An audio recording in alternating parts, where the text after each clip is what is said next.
So with me today here is Eric Chan, who is a senior non-resident fellow at the Global Taiwan Institute and a top expert on aspects related to cross-strait relations, Taiwan-China, US-Taiwan, and so on.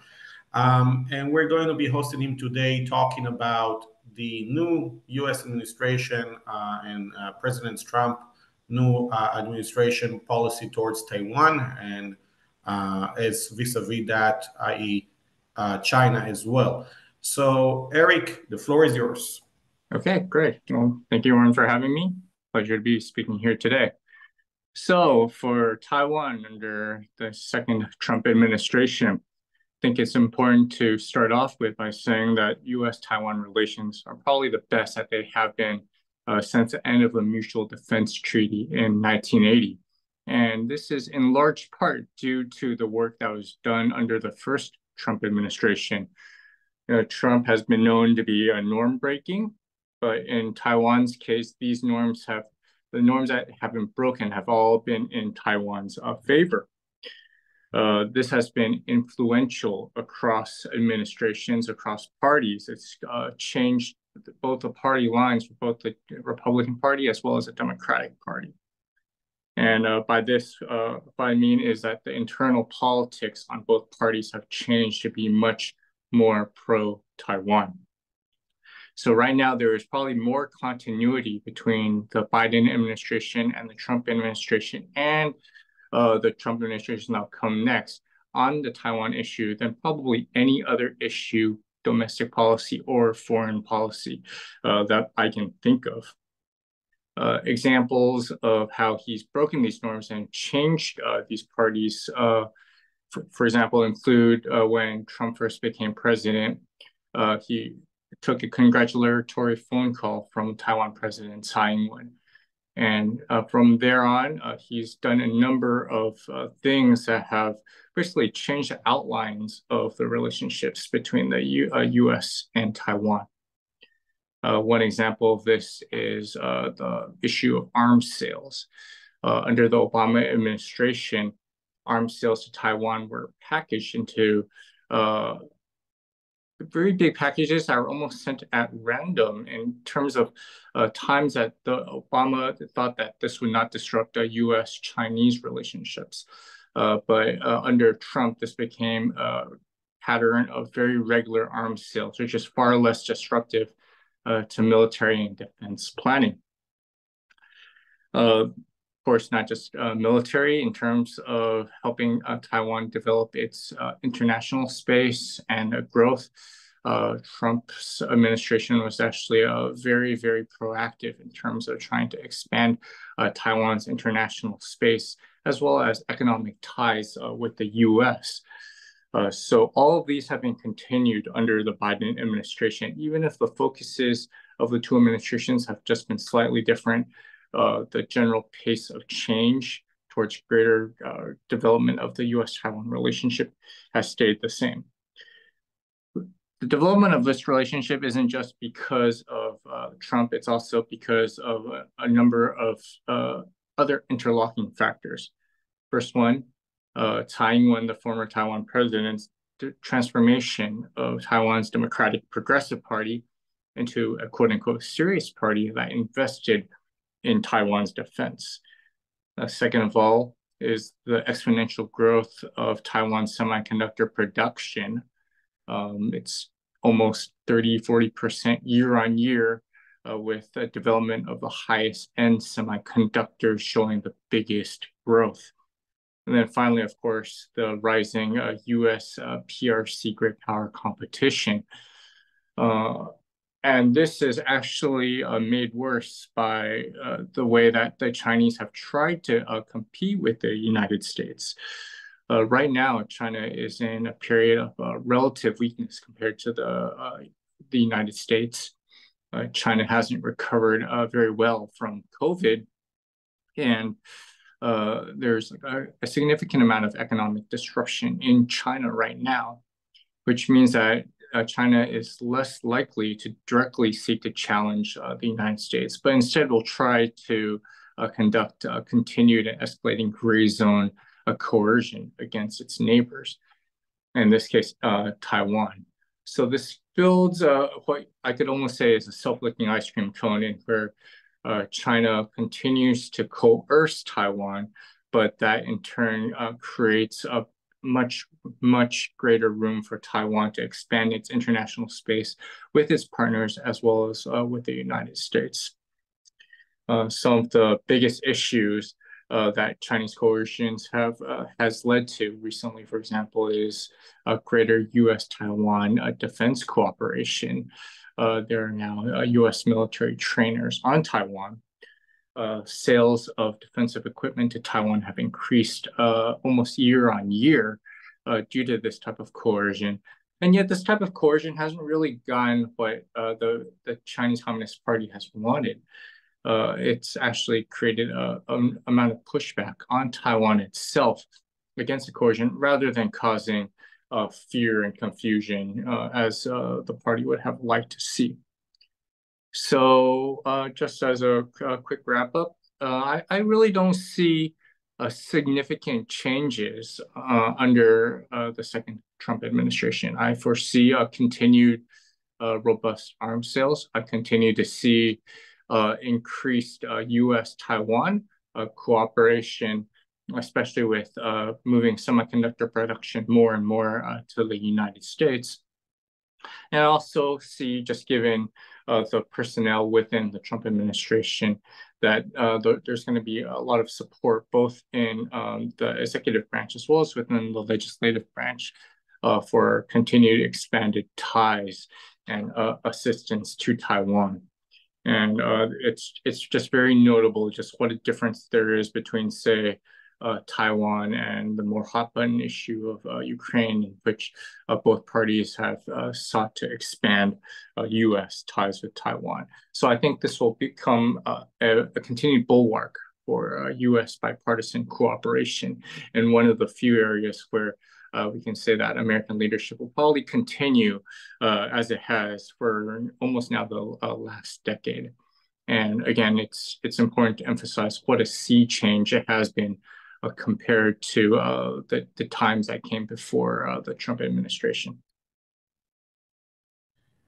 So, Erica, I want to start with the first question, essentially going into the topic that everybody I spoke to, or was an expert on the topic of China and its foreign policy, viewed Taiwan as one of the most fundamental, if not the core of its foreign policy, something they even consider to be a domestic policy in terms of how they express it, right? Sovereignty issue. And it seems that under Xi in recent years, we've seen a massive increase in what we call the frictions that we see in air and sea and the gray zone tactics that China is using.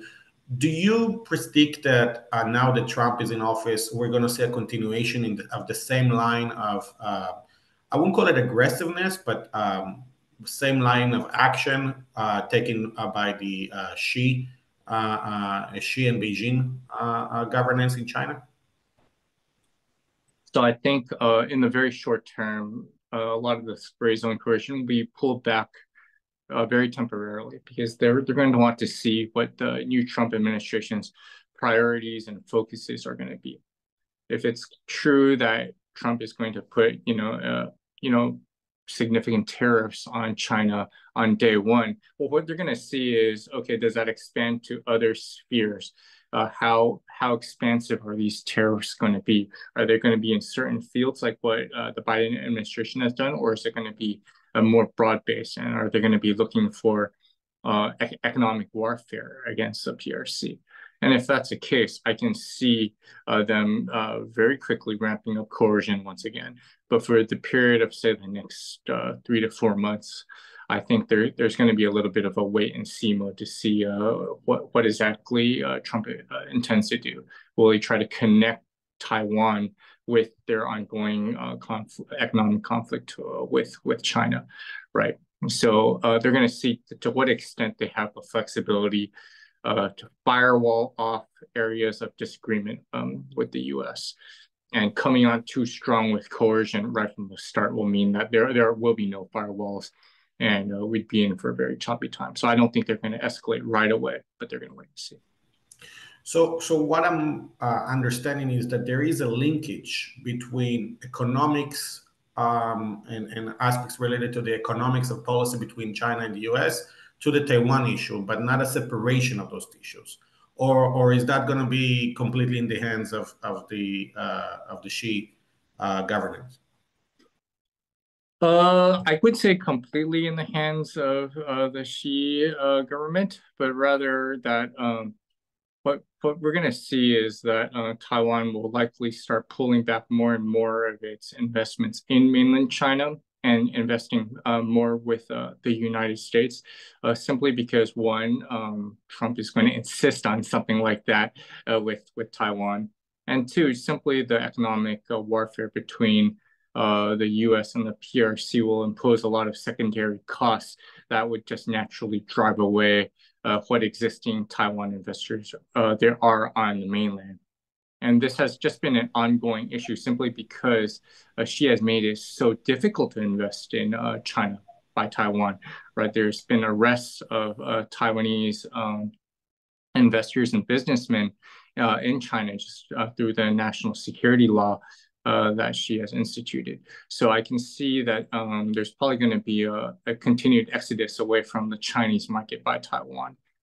That just means that there's going to be probably more space, ironically, for Xi to continue and conduct his gray zone coercion of Taiwan, simply because he feels that there's probably going to be a little bit less to lose from like Taiwanese investment on China.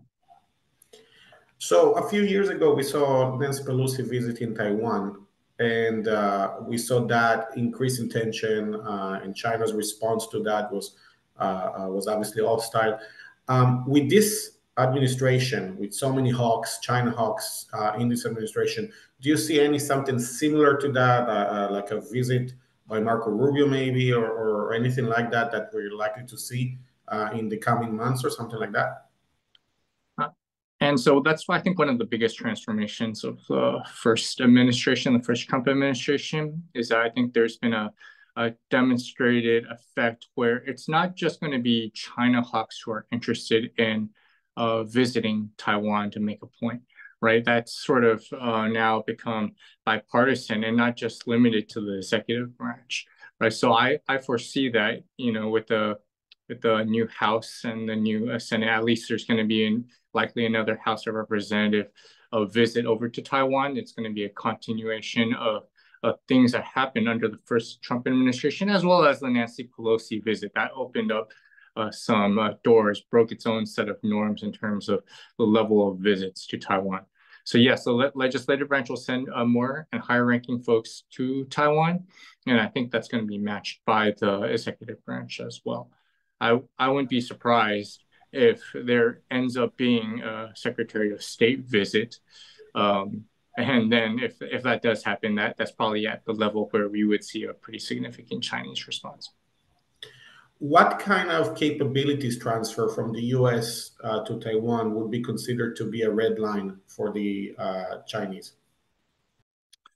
Well, these red lines are all self-defined by the Chinese. There is no specific red line, right? There is no one singular platform that the party will say is a red line, simply because Xi wants to preserve the political flexibility for himself.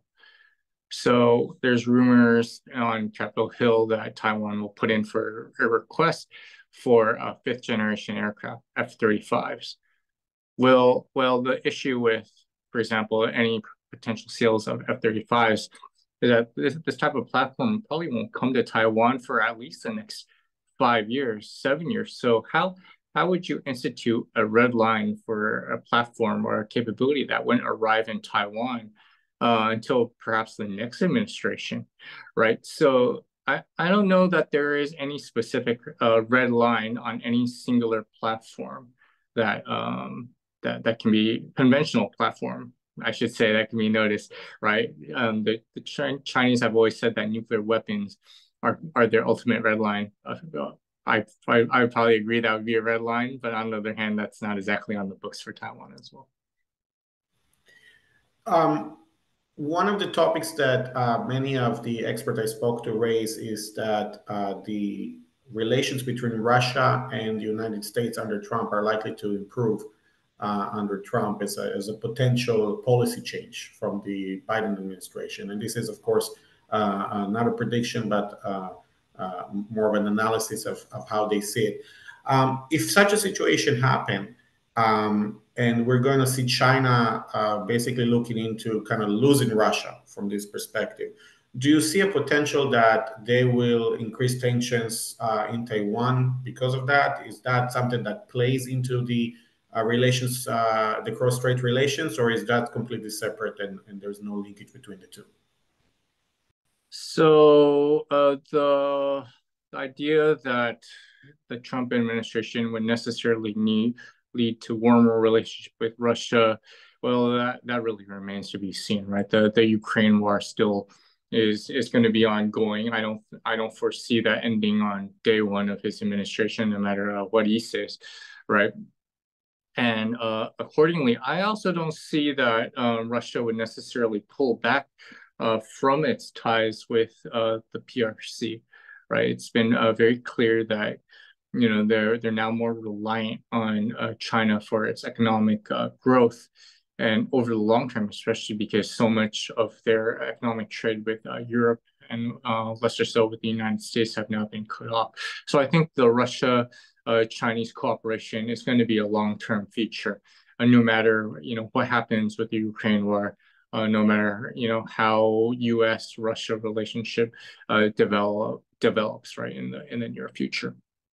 Now, with respect to Taiwan, yes, I've also seen Russia saying they're going to provide pretty much support to China in terms of the Chinese issues with Taiwan, but on the other hand, given that Russia is, pretty much fighting at 90% of its power, and China is still not able to openly and willingly openly, help Russia in its efforts. Well, I don't think that this is something that Russia is going to forget either, right? So I can see that, yes, there's going to be more Russia-Chinese cooperation in the long term, but there are still going to be significant limits on what that type of cooperation entails, especially with respect to Taiwan. One of the analysts I spoke to about actually a topic of Iran was mentioned in a conversation he had with a China hawk in Capitol, and he said if that official, or let's say senior ranking official, mentioning that once he sees Israel's abilities when it comes to Iran and the Iran's penetration when it comes to their lack of air defenses against modern Western Air Force. Same thing goes for Ukraine and their ability to control the skies over against Russian Air Force. It kind of an encouragement for them to take a more aggressive policy against China, knowing that China is looking at that and are deterred from Western Air Forces and Western powers. How do you see that? Do you think that what's going on in Ukraine and what's going on in the Middle East is impacting actually the U.S. administration to take a more aggressive stand, in addition to the fact that there's the hawks that are going to take office in the Trump administration? Well, I think there's probably two separate factors to consider over here. First of all, is the Chinese perception of their military capabilities. That's one. And then the second one is, what the U.S. is going to do about, that perception. That's the second one, right? So I think it's actually probably less emphasis on what the Americans think about, the ability for a modern air power to be able to penetrate, say, Iran, than it is so much the Chinese perception, right? Because one good point is that China has invested over the last 20 years very heavily in its rocket force and its air defense systems, and all in the hopes of being able to deter the United States from being able to intervene in a Taiwan contingency, right? And so seeing how easily that type of anti-access air denial bubble was penetrated by the Israelis, That had to have gotten Beijing thinking about whether or not its own capabilities were up to par.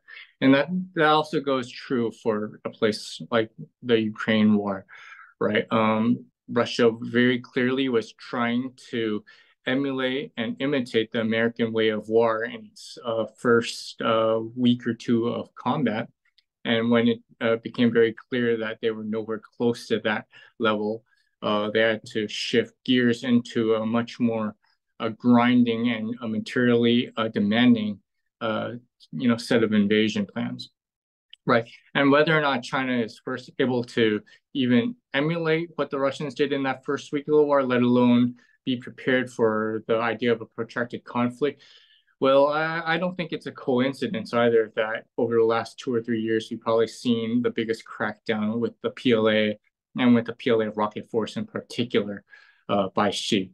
So it's very clear to me that Xi is very concerned about the state of his military. He's also very concerned that the things that the PLA senior leadership are telling him about his military, he probably has significant doubts as to whether or not they're telling him the truth.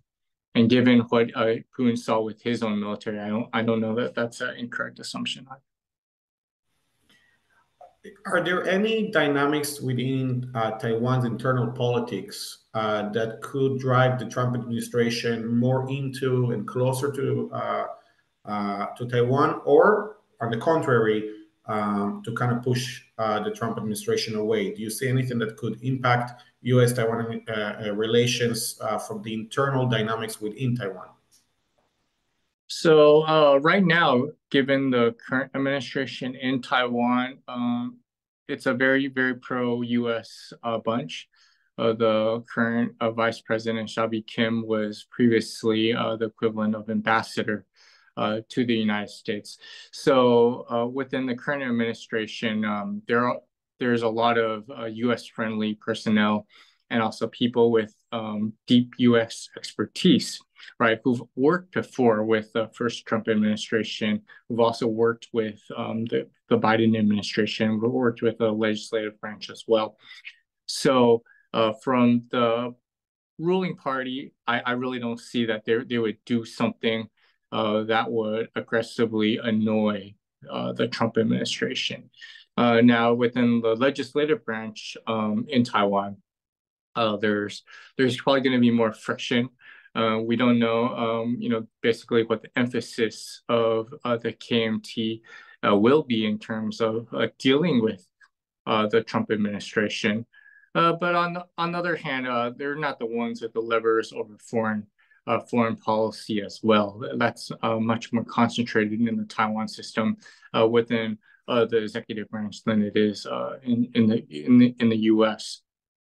So I don't really foresee any of the hot topic issues that existed 10 years ago popping up, right? 10 years ago, like the U.S. and Taiwan were arguing over pig imports to Taiwan, right? And all of these issues have now fallen more and more by the wayside, especially with the level of coercion.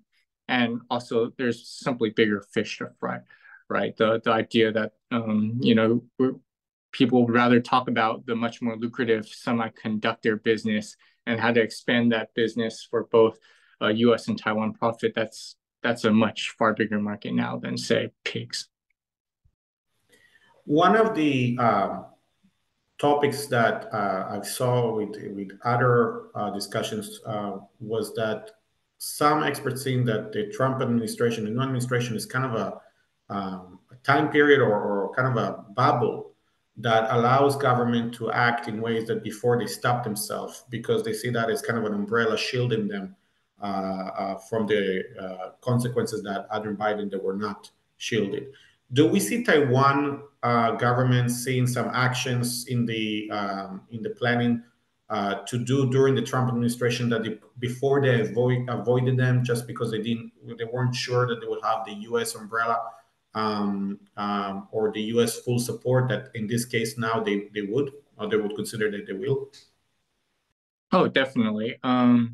Biggest mention here again is in the Taiwan interest in things like the F-35 fifth generation fighter aircraft. E-2D aircraft as well. These were all, big ticket platforms that the Biden administration was trying to push Taiwan from, or at least, slow walk it because the Biden administration felt like Taiwan should be investing in other defense priorities, right? Under the Trump administration, I don't think that these are going to be like the military operational factors alone will not be the driving force behind whether or not the U.S. agrees or disagrees with their foreign military sales to Taiwan, right? So Taiwan certainly sees this as an area of opportunity to really push for the foreign military sales that would have probably been denied by the Biden administration, or at least slow walked by the Biden administration. Are there any attempts by the by officials in Beijing to reach out to the U.S. new administration and kind of see how they can reduce tensions when it comes to this topic of Taiwan? I think the best way to put it is that she right now thinks the best way for him to get his messages across is basically through himself, right? She recently met with President Biden in Lima, and he issued, 4 red lines to Biden, ostensibly. But really, the red lines are meant for the incoming Trump administration. And what she was trying to do was to essentially forewarn the Trump administration and establish, new deterrence before the new administration can come in and, outline its own, priorities and red lines. So they're trying to do what we would call first mover advantage in military parlance. But this type of high level strategic messaging by Xi is meant to basically forestall the Trump administration by pretty much saying, yes, we are in a relative period of weakness, but we are willing to set more risk on the Taiwan issue. So this is not something that the U.S. Has the freedom to push us around over, regardless of our current levels of strength, right? So that's the message that he's trying to send to Trump. And again, it's notable in that there wasn't a lot of mid-level messaging prior to Xi coming out with these new red lines to Biden.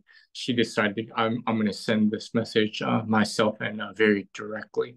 So I foresee that this type of thing will continue with the new administration. It's probably something that she learned from the first Trump administration, where he sought to use his own personal negotiation with Trump to get things like the trade deal that they ended up never executing past.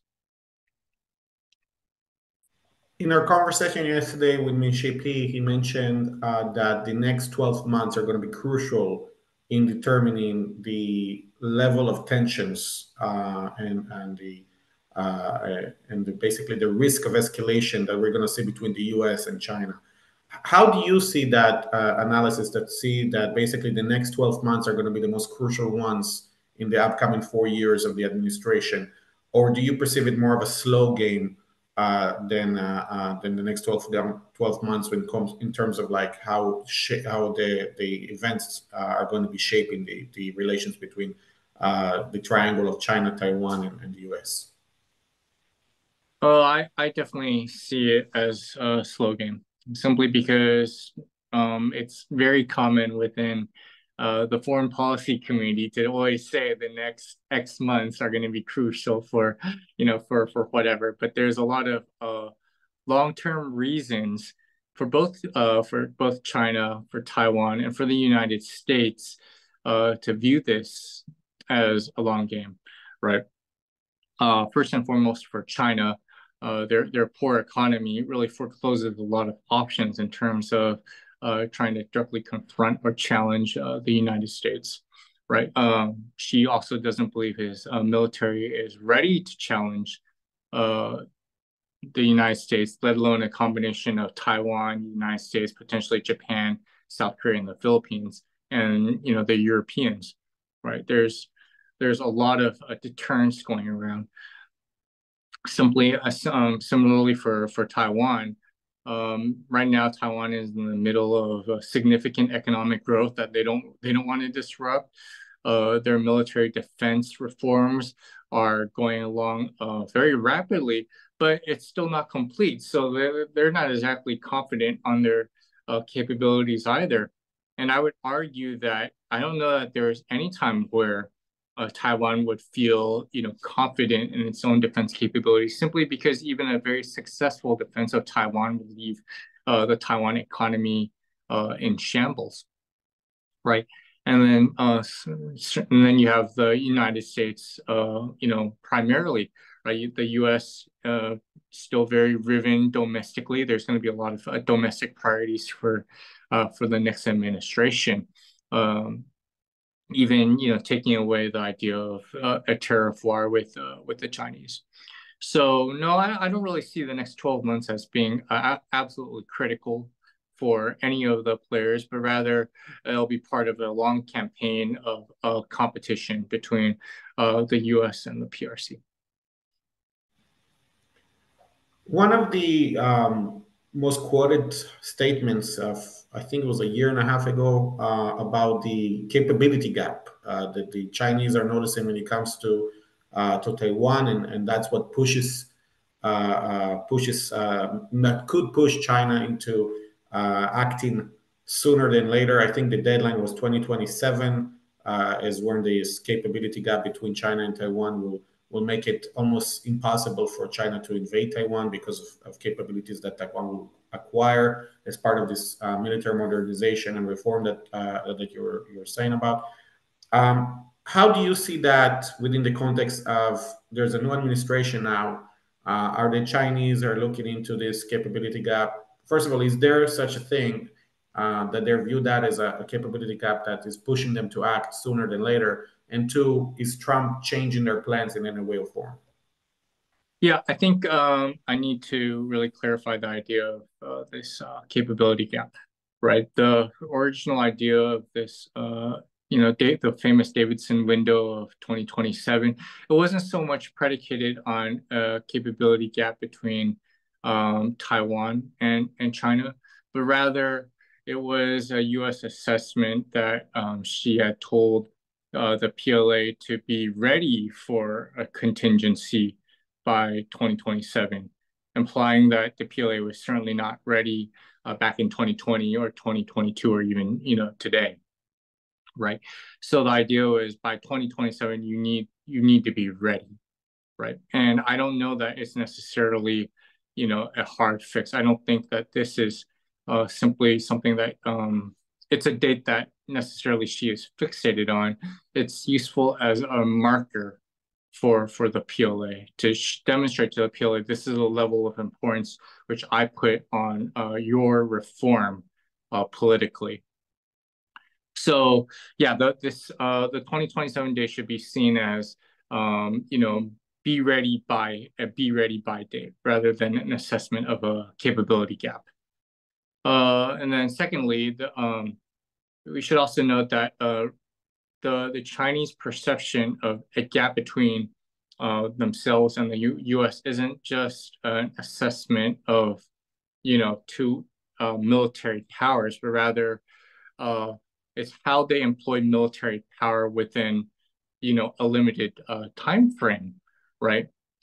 Are we strong enough to deter the United States from intervening first, and then after that, are we strong enough to be able to defeat Taiwan before the U.S. intervenes second, and third, are we strong enough to defeat Taiwan as well quickly, as well as the U.S. should the U.S. be able to intervene quickly enough, right? And that's three.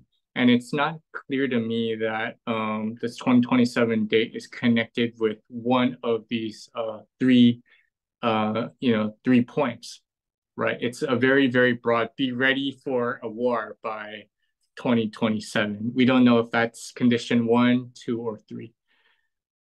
Right, so this is something that she is probably having nightmares about, which is also probably why the recent testimony by the U.S. military leadership is now that perhaps let's move away from the idea of a date, but rather that she's thinking is now probably more capability based or a scenario dependent based.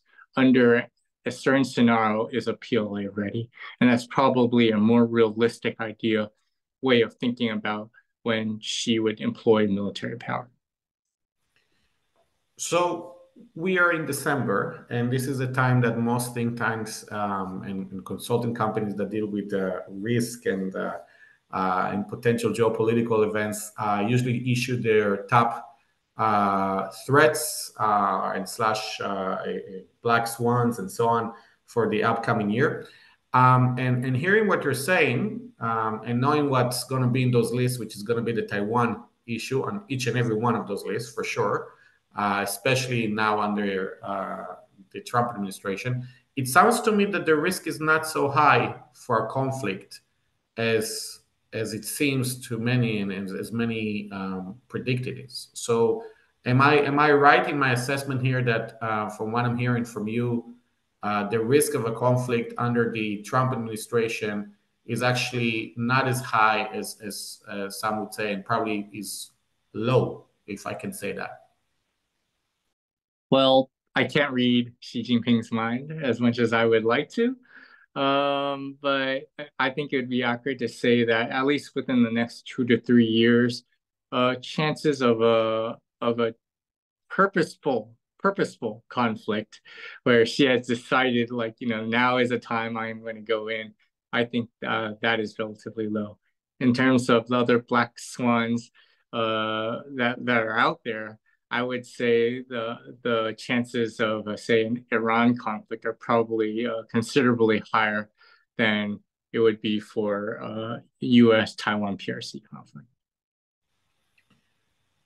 When we're looking into the relations between the U.S. and China, we talk a lot about Taiwan and the cross-strait relations. And one of the topics that always emerges, obviously, is the semiconductors and the whole aspects about that.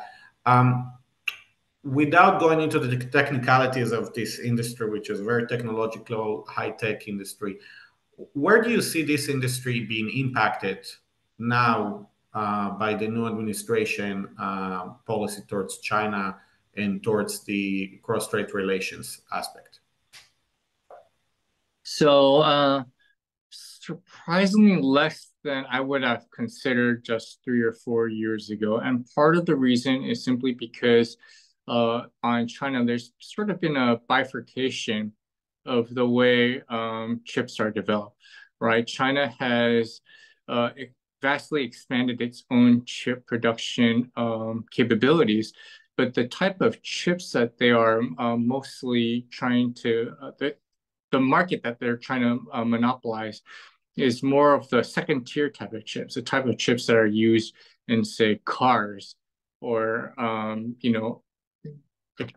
other Internet of Things machines, as opposed to the highest tech AI level type of semiconductors, right? So yeah, there's going to be when the tourists come in, things are going to become more expensive, from China. But on the other hand, I think what this means is at first there's probably going to be Taiwan will probably reclaim a little bit more market space in that second tier semiconductor industry, but the main emphasis will still be like that first tier AI level semiconductors. And I don't think that will change within the next 3 to 4 years, simply because Taiwan's lead in that space has just been so dominating, right? Even the foundries that TSMC are setting up in the United States, those are producing, not the cutting edge AI level tech, but rather 1 or 2 steps below that. And those foundries won't open for another 2 or 3 years, right? So Taiwan is also deliberately choosing a strategy where its outside investments will never be able to overshadow its own domestic semiconductor qualitative edge. So Yeah, in terms of actual impacts, I actually think that's going to be relatively minimal for Taiwan, simply because we're looking at almost two separate markets now for Chinese semiconductors and the type of Taiwan semiconductors that TSMC is producing. One of the risks that we have been monitoring when it comes to Taiwan is the cyber one. And one of the assumptions that we've been debating about is that if there is a strong deterrence of China to act by sea and air, and this ongoing frictions when it comes to concern about how the Trump administration will react, they're probably going to be increasing their cyber attacks against Taiwan. Do you agree with that? Is that an assessment that you will also agree that we're likely to see an increase in cyber attacks from China against Taiwan, or is that to be seen and something that you don't share the same opinion? Well, it really depends on what's classified here as a cyber attack, right? Intrusions, the type of, day-to-day type of hacking, and that's already been increasing dramatically year on year, right? And it's been doing so for basically the last 20 years or so. It's nothing new. With the recent coercive exercises that China has conducted against Taiwan, we've also seen elements of cyber attacks being used, uh, you know, quote unquote harmlessly in places like subways, more as a messaging mechanism. Like PRC is telling Taiwan, if we really wanted to, we could really hurt you. We could really hurt your economy through cyber attacks. But that is essentially the level of debt that they're getting to, right? Because if you're talking about destructive cyber effects, then you're talking about things that would also have an impact on the Chinese economy as well, right?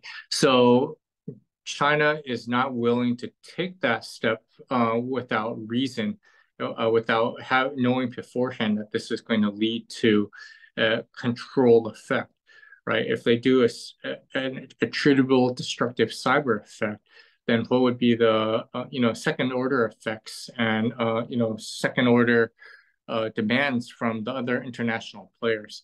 So yeah, I see more cyber attacks on Taiwan. The level of destruction, though, I don't think that's going to raise significantly. In terms of Taiwan's foreign relations, do you see now that with the Trump administration, Taiwan is going to act more assertively in order to increase its foreign relations and seek recognitions among different countries in the world than it did before? Or do not perceive there will be a change in that? No, I don't perceive there's going to be a change. I think Taiwan feels that its current diplomatic efforts have been fairly successful and for good reason. Uh, yes, the number of countries that formally recognize Taiwan have been slowly decreasing over the years because of Chinese pressure.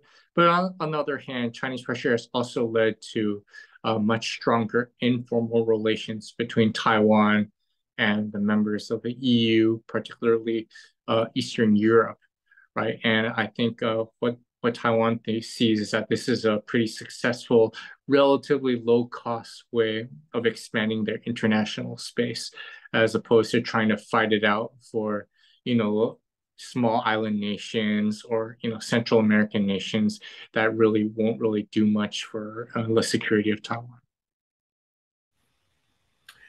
We have been seeing a lot of indication about the ongoing economic situation in China and that it's basically not in a good state, but also a few warning signs about it. How do you think that economic situation, plus the expectation that Trump is going to apply some economics actions that could hurt the Chinese economy, how do you think that will combine when it comes to Xi policy making in relations to Taiwan and the economic front? Because we spoke a lot about the security side of things, but on the economic side of things. So I think Xi's first main impetus is really trying to raise domestic scientific capability to leapfrog, the West. And even with the economic downturn, he's still shoveling hundreds and billions of dollars into what he considers these type of core industries, right? He's been forced kicking and screaming to provide a little bit of stimulus, more monetary solutions for the rest of the Chinese economy, but he fundamentally feels that those type of things are ineffective and are ineffective wastes of money. He feels like it's essentially corporate welfare, which he detests. So rather, I suspect he will probably spend more money again on another round of basically support for the Chinese high-tech industries. So economically, I can see there's probably a good chance that the continued Taiwanese businesses that still exist on the mainland, again, they're going to start getting pushed out more and more by the domestic Chinese industries are getting significant sums of state money. What are some of the economic tools that the U.S. have in order to kind of shield Taiwan from the Chinese change in policy, or to provide Taiwan more assistance than it is now? Probably the best way would be to encourage, basically use the U.S. economic power to open and diplomatic power to really open doors for Taiwan that other countries have been nervous about opening before. That Taiwan would be hard pressed to open alone, right? Taiwan has what they call like their southbound policy, which looks at greater investment with Southeast Asia as an alternative to just doing business with mainland China, right? So a combination of American and Japanese basically connections, know-how, and market support for Taiwan into those areas would basically provide Taiwan much more flexibility against economic coercion or simply just an economic downturn in the PRC. So we're reaching the last 12 minutes of our webinar, and this is the time when I like to ask the four scenarios questions. So there's what we call the gray rhino scenario, which is the most expected and most likely scenario. The black swan, less likely, high impact, worst case scenario, and base case scenario. So I'll actually start with the gray rhino scenario. What is your prediction to be the most likely scenario when it comes to the situation in the cross-strait relations between China and Taiwan under the Trump administration, and between U.S.-China relations when it comes to the topic of Taiwan? So I think in the very short term, the focus will actually be less on Taiwan and more on the economic, competition, warfare, whatever you want to call it, between the U.S. and China. That's going to be first and foremost with the Trump administration. China will continue and its continued campaign of gray zone coercion against Taiwan. The U.S. will continue assisting Taiwan and increasing its assistance to Taiwan. So essentially, a continuation of the current day, less focus on Taiwan, more focus on the economic side of the house. Now for the I leave the best case scenario for last because I want to finish on a happy ending, so to speak, in this regard. But let's look at the a scenario which is a worst case scenario from your perspective. Okay, worst case scenario would be, the tariffs back and forth devolves into a full-on economic war between U.S. and China, with the actual gray zone coercion. If there is a serious miscalculation or incident somewhere, that could potentially lead to a flashpoint, right? It won't be a war that Xi was looking to get himself into, but that he could stumble into, and less likely, but the potential is out there.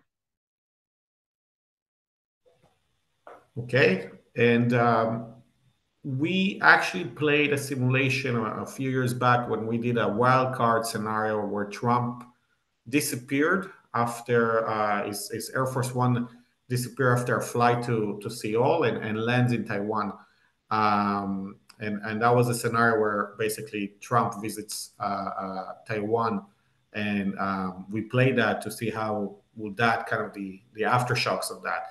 So Mhm. within that mindset of Nixon comes to China or Trump's visit Taiwan, or so it doesn't have to be like only wars or negative. It can be also a diplomatic action and economic action. What kind of a wild card scenario can you think of that would be a game changer in terms of low likelihood but high impact? Oh man, that would be that would be interesting. Certainly, a Trump visit would certainly constitute that. I think in that case, China would be extremely focused on what exactly Trump said publicly and privately to Taiwan before they conduct their certain retaliatory response. Another complete, wild card option would simply be, the U.S. Openly stationing far more soldiers uh, on Taiwan, essentially daring the Chinese to do something about it. I also don't see that as, as happening, but there's that likelihood because those type of discussions have been had before, like in military journals, right?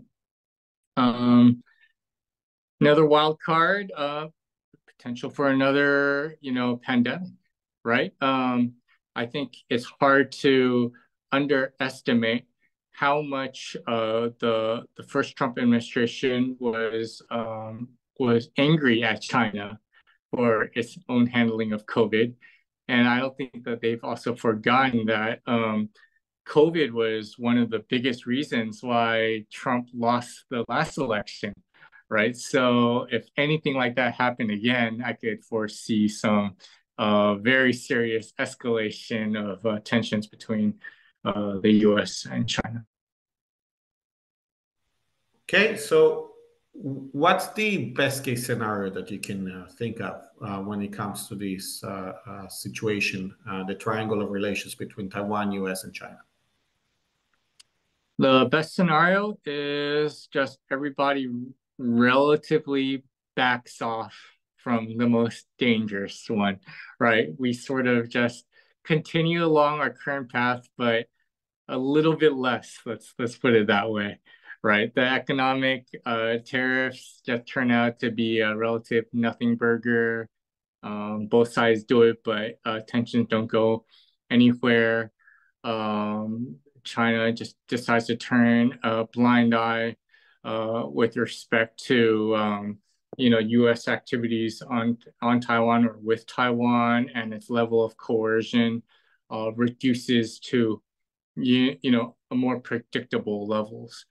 I also don't think this is a likely path simply because she has made it very clear that he intends to take material steps towards unification with Taiwan.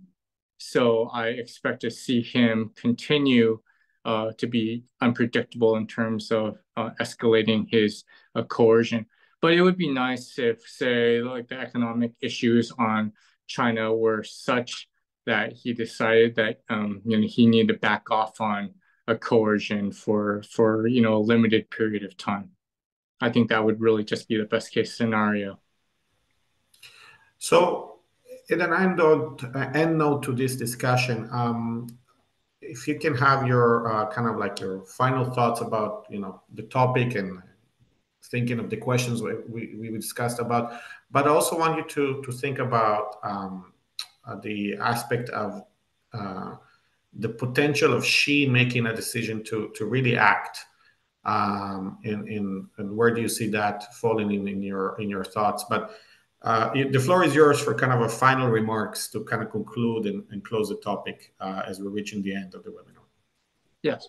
So my own thoughts about the administration in terms of how Taiwan sees it is that the Trump administration is a relatively high risk, high payoff administration.